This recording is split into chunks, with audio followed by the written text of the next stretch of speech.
C. Joseph Vijay எனும் நான்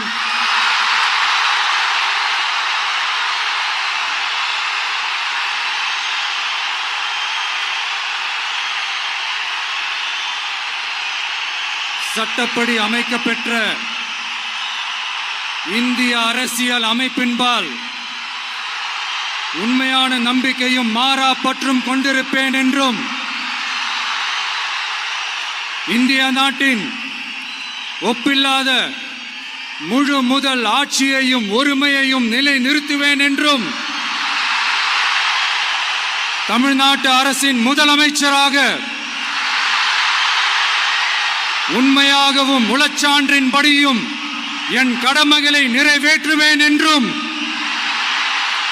அரசியல் அமைப்பிற்கும் சட்டத்திற்கும் இணங்க அச்சமும் ஒருதலை சார்பும் இன்றி விருப்பு வெறுப்பை விலக்கி பலதரப்பட்ட மக்கள் அனைவருக்கும் நேர்மையானதை செய்வேன் என்றும் ஆண்டவன் மீது ஆணையிட்டு உறுதிமொழிகிறேன்.